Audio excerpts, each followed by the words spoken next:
For the latest in strategic affairs, subscribe to our YouTube channel. Click the bell icon for updates.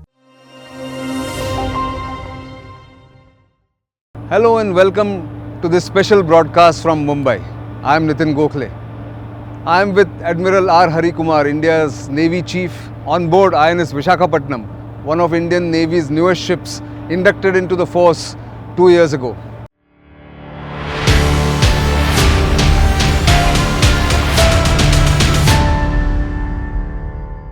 The other day at the IPRD, you spoke about Chinese behavior in the on high seas.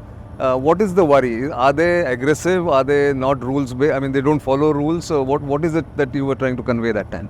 No, what we see what is happening in the South China Sea, the interactions with the neighboring countries. It's Right. what we come to know of, they're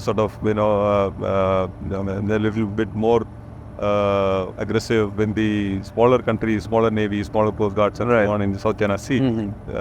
There are disputed claims, and it's a lot of claims are there between the countries. A lot of contests Yeah, there. so there is a contest there. So that is and the answer is basically to stick to a rules-based order. Sure. So we have the UNCLOS, which is very clear, and everybody is signatory to that. Absolutely. So once you are signatory to that, you have to abide by it.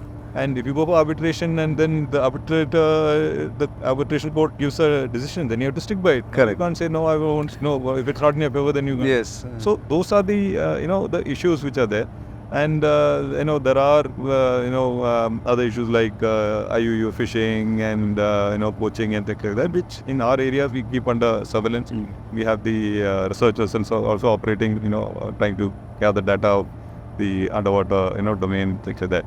So it's our job to keep close watch on what is happening there, and see that our interests are Protected. Yeah. Indian Ocean region is our main area of interest, and of course the larger Indo-Pacific.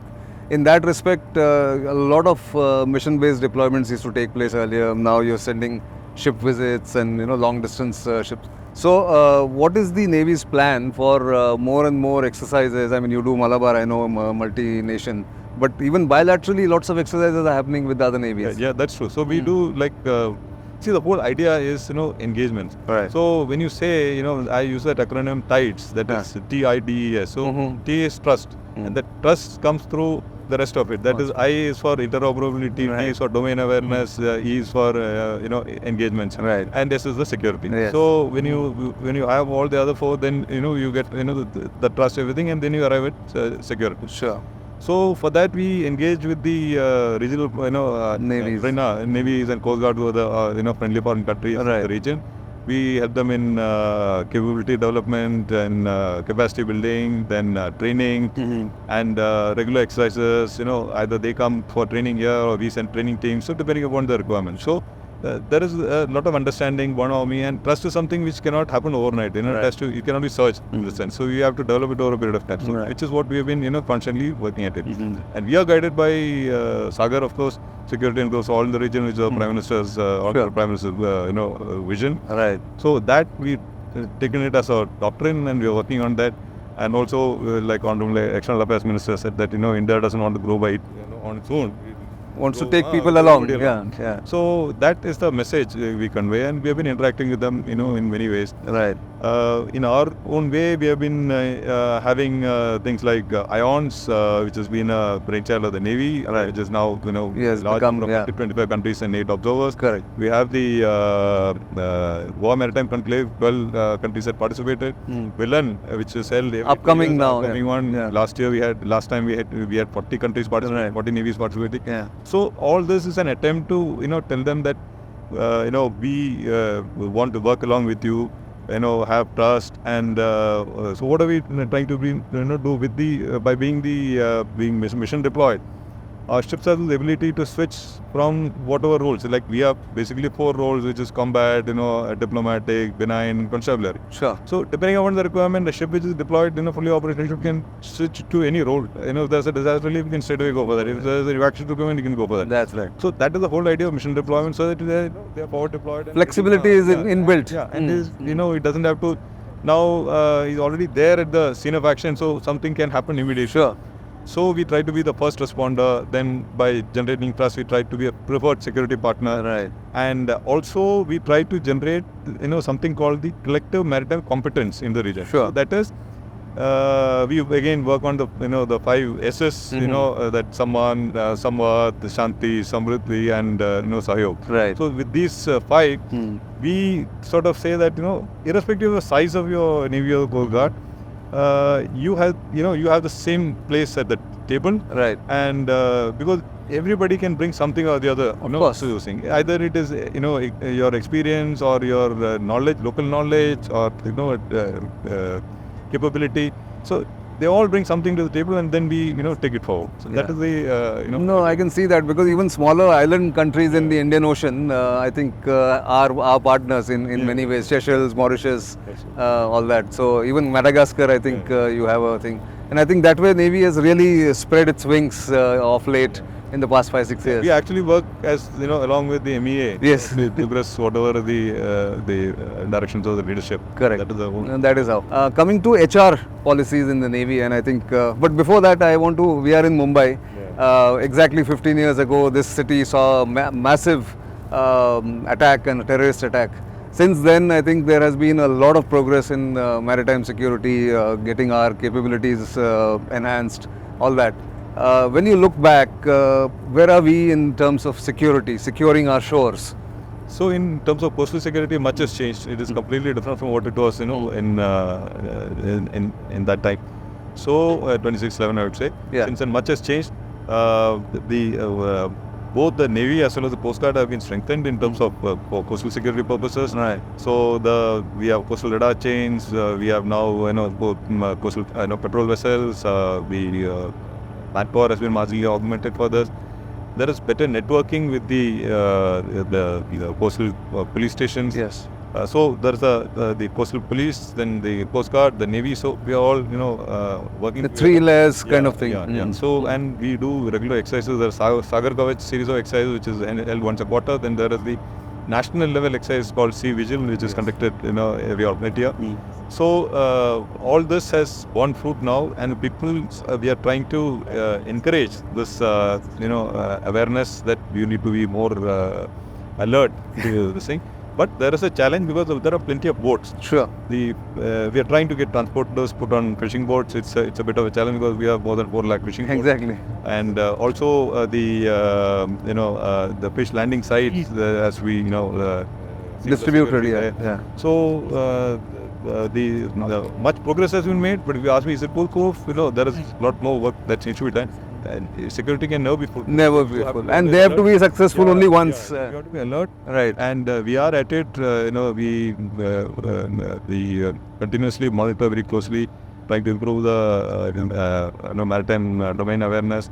So now the national MD has also been approved, Sure. National Maritime Domain Awareness, which will come up in the IFC IOR at this as a big. So lots of capability is being built up in that. So we were talking about aircraft carrier, and Vikrant has been a major milestone in that sense. You are of course looking for LCA Navy, and before that, how are you going to make up for what you need as a flight component or aircraft on deck, the Vikrant? So what are the plans for that? Yeah, so that is why we have the case which we have moved for the interim availability of aircraft. So we have moved the case for the Rafale. 26 Rafales are being procured. Yeah. So the government has agreed to the proposal, and the DSA has cleared it. Right. So this will meet the requirement for one carrier. Sure. Actually, Yeah. Vikrant. Exactly. And it will. And this also will have an indigenous component in the sense it will facilitate MRO, it will facilitate the supply chain for radars, Sure. the radar and the EW system. Right. But then the engine overall also, the M88 engine, they will set up something here in India. Correct. The airframe also will get manufactured, in India, part of it. Right. So there is a good component of indigenization which will also happen along with the Air Force, Sure. Rafales. So this is one part of it. And when you look at the time frames, from the time of signing contract, it will take about 36 months. So for the first aircraft to come, and it involves trial because this has been proven on their Sure. aircraft carrier. So it will, while our shore-based test facility is almost similar, but we have to, prove it on the carrier. So we don't anticipate much of a problem with that. So essentially by 2026 or 27, it should be with us. Oh, that's great news. Yeah. So that will cover this interim period of when we are looking at getting the TED-BF developed, and then by the time the TED-BF starts coming in, you will find that the MiG-29s will get phased out. So we'll have then indigenous aircraft, and thereafter like. So I recently read that you're also contemplating a second IAC. Or planning a second IAC. What is the news on that? Yeah, so we have moved a case for the second, the third aircraft carrier, so to say. The second one indigenously to well. Right. So the one is that we have now got the ability to make a aircraft carrier. There's always been a felt need for having 3 aircraft carriers, and we just have to look around. China is building 10, other countries have all got, adequate number of carriers, and we have a very vast area. Right. The IOR itself is very vast, and then if you look at Indo-Pacific, that is even wider. Correct. So the idea is to have at least 2 operational carrier battle group. So for that, you'll require 3 carriers, because the carriers have long gestation periods once you go into major overall. Yeah. So with that, we have moved the case. It is under consideration. The Cochin shipyard has now got adequate experience. They have built this. It's so world class, I would say. Sure. And it's a proof to our ability, or our designers. And we had got the design. Only the design vetting was done, and there was no correction. No amendment that was. Which is wonderful. Yeah. Great thing. So many people have asked me, why are you not looking for a bigger aircraft carrier and things like that. Right now, we feel that we must tap the expertise that is available and the capabilities that is there to build it. And secondly, what we're looking at is also, this is the age of drones and new niche technology. So why not look at that sort of unmanned aircraft also to team with the manned aircraft, so that probably we may be able to generate in similar type of capability as a bigger more firepower in that with this small, with this third aircraft carrier when you bring it. So that's interesting, because you're saying manned as well as unmanned can be combined there on that deck. But talking about building capabilities, one of the weaknesses and one of the shortcomings that you have also highlighted earlier is about submarine arm. Where are we on enhancing or replenishing our submarine arm? See, currently we have 16 submarines. Right. Of course, some of them are a little old, but we've got the availability is reasonably good. And now the new Scorpions, 6 Scorpions which you have inducted, the 6th one is going to get commissioned either end of this year or the early next year. And we are going ahead as per the 1999 approved 30-year submarine building program. Correct. Which anticipates that we'll have 24 submarines. Right. So there is a plan for that. Sure. Yes, it has got delayed a little bit. Yes. Because of various reasons, shipyard capacity and things like that. And but now it's on track. So it may get a little delayed, but the government has now approved the another 3 repeat order for the Scorpions. So that is on. So if India is in the works. So India, the RFPs had got delayed because it's a model where we look at a strategic partnership. Sure. So what was envisaged in the submarine building plan was that we do it in 2 phases. In the first phase, you have a strategic partner, so that technology etc. is transferred, and we get to know how it is manufactured. Sure.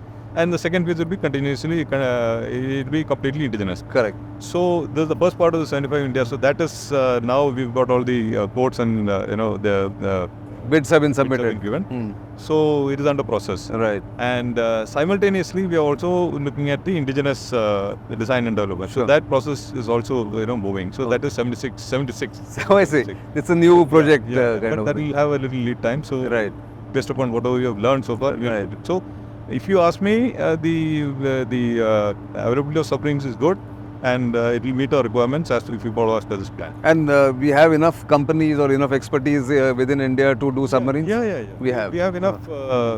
There is a good ecosystem, especially with the nuclear submarine project. So we have adequate expertise available with the country. And the technology is the same. If it is a pump, if you develop a high reliability pump, you can use it in whichever. You can even use it on surface ship. Right. So similarly, a whole lot of equipment has been developed, control systems, valves, pumps and sensors and a whole lot of things. Yeah. They can all be used in different applications. So talking about Predators, you have 2 of them on lease, but now you've already moved a case for buying them. Yeah. At what stage is that proposal now? Because there was a big announcement by the leaders of US and India. Yeah. So where is it now? So we have given the LOR is gone, so now they have to come back with the details of it. We're just awaiting that. And then there will be some discussions and progress. And the pricing and all that will happen. Yeah. But what has been your experience both with respect to P8Is and the Predators that you have used for the past 2-3 years now? So the P8I actually is an anti-submarine weapon actually. Exactly. Which we normally mistake it as just a surveillance. Yeah. So it can deliver heavyweight ordnance. Yes. So that is plus it got sonar buoys and he's got a particular ability to hunt submarine. Right. Which is not there in the case of a Predator. Predator, in the right now the version we have, it's a surveillance. Right. So it can also be weaponized. Yes. But then it will not have the ability to the same amount of ordnance as a. Sure. So there is a vast difference between the correct. What capability. Sure. Each brings some different capabilities. Sure. So we are going ahead for the 31 drones you are aware of, drones you are aware of, and out of which 15 are for the Navy and 16 for the Air Force and the Army. Yes. So this will definitely add on to the effort to generate MDA by keeping the Indian Ocean region under surveillance. Correct. To know, because it's our job to know what is happening there. Yes. Who's doing what. Right. No. So that is the whole aim of the exercise. So right now, since we don't have so many of them, we use the other other means. P8I also. Yeah, exactly. So I think you've used them in multi-role domain that way.